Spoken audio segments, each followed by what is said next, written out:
Hello everyone, welcome back to my channel. তো সকালে আমি ঘুম থেকে উঠে দেখছি আমার গালে দেখো দুটো দাগ বানিয়ে দিয়েছে গান্ধী পোকাতে কত সুন্দর করে। তো আমি একটা জিনিস সত্যি বুঝে পাই না যে প্রত্যেকটা বছর আমার গালেই কেন ওরা কামড়ায়, কারণ কোনো বছর মনে হয় মিস দেয় না। তো তার সঙ্গে আমি তোমাদেরকে আরও একটা জিনিস দেখাই যে আমার এই যে হলুদ কালারের পাখিটা রয়েছে এর বাঁ সাইডের চোখটা দেখতে পাচ্ছ, কোনো প্রবলেম নেই, একদম ঠিকঠাক। কিন্তু ডান সাইডের চোখে আমার মনে হচ্ছে কোনো একটা ইনফেকশন হয়েছে, যে জন্য আমি ভাবলাম যে আমারও গান্ধী পোকা লেগেছে আর আমার পাখিটার এরকম প্রবলেম হচ্ছে। তো আমি বাড়িতে কোনো একটা হোমমেড আমি কোনো একটা রেমেডি বানাই যেটা আমাদের দুজনের জন্যই কাজে লাগবে।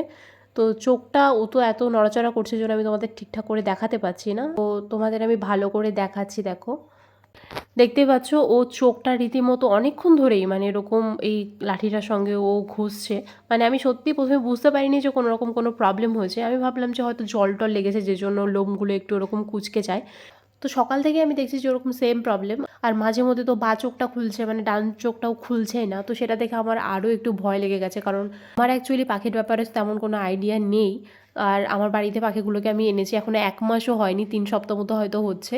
তো যে জন্য মানে আমি আরও একটু ঘাবড়ে গেছিলাম যে এদেরকে নিয়ে কী করবো যদি কোনো রকম কোনো প্রবলেম হয়। তো আদার্স আমার পাখির আর কোনো কিন্তু প্রবলেম নেই, দেখতেই পাচ্ছ আমার পাখি কিন্তু ভালোই মতোই অ্যাক্টিভ রয়েছে। আর আমি চাইছিলাম না যে এখনই কোনো ওষুধপত্র ইউজ করতে, কারণ এমন বাড়াবাড়িও কিছু হয়নি যার জন্য ওকে এখনই আমি ওষুধ লাগিয়ে দেবো। তো আপাতত আমি চাইছি যে কোনো রকম নর্মালে যাতে ঠিক হয়ে যায় সেই ব্যবস্থাটাই করার জন্য। তো এটা তোমরা এর আগে সবাই ইউজ করেছো অবশ্যই। তো তার জন্য আমি নিয়ে নিয়েছি নিম পাতা, আর কালকে আমার বাড়িতে নিম গাছ কাটা হয়েছে। তো মা সেগুলো রোদেই দিয়েছিল, সেখান থেকে আমি কিছু নিম পাতা এখানে নিয়ে এসেছি। এগুলোকে এখন আমি ভালো মতো ধুয়ে নিচ্ছি, যদিও আমার মা ধুয়েই রোদে দিয়েছিল, তারপরে আমি ভাবলাম যে না, যেহেতু চোখেও দেওয়া হবে আর আমিও যেহেতু আমার মুখেই অ্যাপ্লাই করব, তো ভালো মতো একটু ধুয়েই নিচ্ছি। আর নিম পাতার মতো উপকারী জিনিস আমার মনে হয় না কিছু আছে ওষুধ ছাড়া।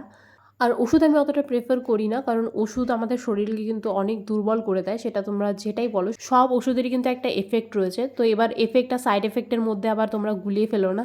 তো যাই হোক, ওই কারণে আমার নিম পাতাটাকে নেওয়া। যারা গ্রামের সাইডে থাকো তারা তো খুব ভালো করে জানবে যে নিম আর হলুদ এই দুটো মিক্স করে আমরা কিভাবে গায়ে মাখি। মানে কিছু হলেই নিম আর হলুদ গায়ে মাখতে হবে। তো ব্যাপারটা হচ্ছে এরকম, মানে সেটা ইনফেকশন হোক কি নর্মাল, মানে নর্মালেও অনেকে ইউজ করে থাকে নিম হলুদ, যেটা ত্বকের জন্য আমাদের অনেক উপকারী। আর নিম পাতা তো অ্যালার্জির জন্য জানোই যে কতটা পরিমাণে উপকারী। তো এখানে অ্যাকচুয়ালি আমি নিম জল বানাচ্ছি, তো আমি একটু বেশি করে জল দিয়েছি যাতে আমি এটাকে স্টোর করেও রাখতে পারি। তো দেখো এদিকে আমার নিম জল তো পুরো রেডি। এবারে আমি এটাকে কিছুক্ষণ ঠান্ডা হওয়ার জন্য রেখে দেবো, কারণ এত গরম তো আমি ইউজ করতে পারবো না। আর এদিকে দেখো আমার পাখির কী অবস্থা, এক কর্নারে গিয়েও চুপচাপ বসে রয়েছে সবার থেকে আলাদা। ওকে দেখে আমার সত্যি খুবই খারাপ লাগছে। মানে আমি বুঝতে পারছি যে ওর শরীরে হয়তো কোনো একটা অস্বস্তি ভাব কাজ করছে, যেহেতু ওরকম চোখে ইনফেকশন হয়েছে। তো এটা পুরোপুরি এখন ঠান্ডা হয়ে গেছে, আমি এটাকে আপাতত স্টোর করে নিচ্ছি স্প্রে বটলের মধ্যে। তো এই স্প্রে বটলটা অ্যাকচুয়ালি স্যানিটাইজারের বটল, যেটা আমি অনেক খুঁজে খুঁজে বের করেছি, কারণ যেহেতু পাখির চোখে আমি ওইভাবে ঢেলে তো দিতে পারবো না, যে জন্য আমি অনেক খুঁজে খুঁজে বটলটাকে বের করেছি। তো আমি ভাবলাম যে পাখিকে দেওয়ার আগে আমি নিজে আগে ইউজ করে দেখি। তো তোমাদের আমি হাতে স্প্রে করে দেখাচ্ছি, দেখো, কারণ ওদেরকে কিছু দেবো তো আমার নিজের দিতেই কেমন ভয় লাগছিল, দেখতে পাচ্ছ। মানে ভয়ও ঠিক না, মানে একটু ঘাবড়েই যাচ্ছিলাম যে চোখে মুখে না চলে যায়।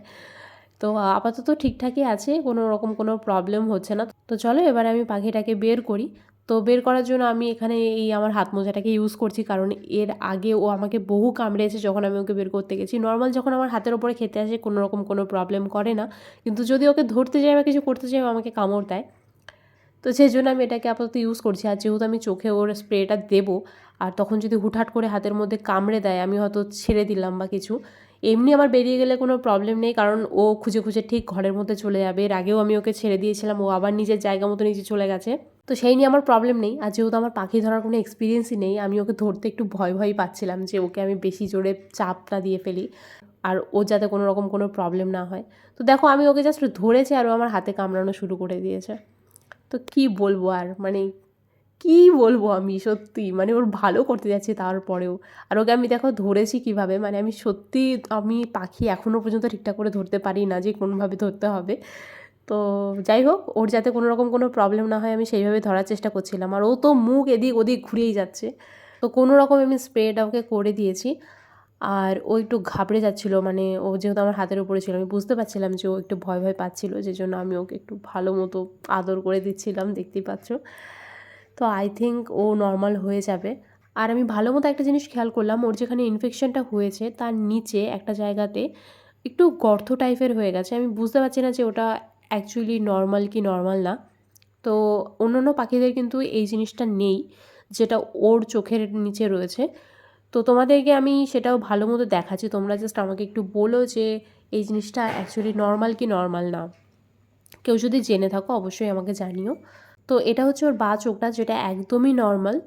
আর এই সাইডটা হচ্ছে ওর ডান চোখ, যেটাতেই বেশি প্রবলেমটা হয়েছে। তো চোখটা দেখতেই পাচ্ছ একটু ফুলেও গেছে, আর এই সাইড থেকে কিছু লোম আমার মনে হয় উঠে গেছে। ও যেহেতু চোখটা খুব ডলছিল ওই লাঠির সঙ্গে, তো যে জন্য হয়তো কিছু লোমও উঠে গেছে। আর আরেকটা জিনিস তোমরা একটু খেয়াল করে দেখো, ওর চোখের এই নিচের এই পোর্শনটাতে একটা গর্ত মতো রয়েছে। তো এটা আমার সত্যি মনে হচ্ছে যে এটা নর্মাল, কারণ এই বাঁ সাইডটা তোমরা দেখো, এই বাঁ সাইডেও কিন্তু ওর লোমের নিচে আমার মনে হচ্ছে এখানে একটা গর্ত মতো রয়েছে। তো আমি এখানে বেশি ওকে খোঁচাখুচি করছি না, কারণ ওর যেহেতু একটা সাইডে এরকম প্রবলেম হয়েছে, তো আমি আপাতত ওকে অত বেশি জ্বালাবো না। তো তোমরা জাস্ট একটুখানি বলো যে এই জিনিসটা কি নর্মাল কি নর্মাল না, কারণ অন্য অন্য পাখির লোম এতই বেশি, কারণ ওদের বোঝা ইম্পসিবল ব্যাপার যে ওদের ওখানে কিছু রয়েছে কিনা।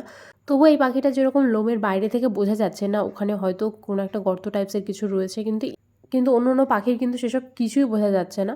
তো আমি ওকে ওর জায়গাতেই ছেড়ে দিয়েছি, কারণ যেহেতু আমি স্প্রে করে দিয়েছি, ওকে শুধু শুধু আর অত ধরে রেখে কোনো লাভ নেই। তো আশা করছি ও ঠিকঠাক হয়ে যাবে। আর যদি ঠিক না হয় তাহলে অন্য কোনো আমাকে ব্যবস্থা নিতে হবে। তো যেহেতু সবে আমি দিয়েছি ১ ঘন্টা পর, তো আমি নিশ্চয়ই কিছু না কিছু বুঝতে পারবো যে জিনিসটা আরও বেশি বাড়ছে কি কমছে। তো একটা দিন যাক, তারপরে আমি কোনো না কোনো একটা ব্যবস্থা ঠিকই নেব। তো দেখতেই পাচ্ছ ওর এই চোখটা মানে এখনও ওরকমই হয়ে রয়েছে। সবে তো আমি দিলাম স্প্রেটা, আমি বুঝতে পারছি না যে আদতে কতটা কাজ করবে কি করবে না। আশা করছি করবে, কোনো ক্ষতি অন্তত হবে না, এইটুখানি আমি গ্যারেন্টি দিচ্ছি। তো আমার ফেসেও এরকম প্রবলেম, আমার ওর চোখটাতেও এরকম ইনফেকশন, মানে বুঝতেই পারছো আমাদের দুজনের হয়তো কোনো বন্ডিং রয়েছে, যে জন্য একই সঙ্গে দুজনের এরকম প্রবলেম হয়েছে। তো যাই হোক, চলো আমার পাখির জন্য প্রে করো যাতে ও তাড়াতাড়ি সুস্থ হয়ে যায়। আর আমি ভিডিওটা আজকের মতো এখানেই শেষ করছি, দেখা হচ্ছে আবার পরে একটা ভিডিওতে।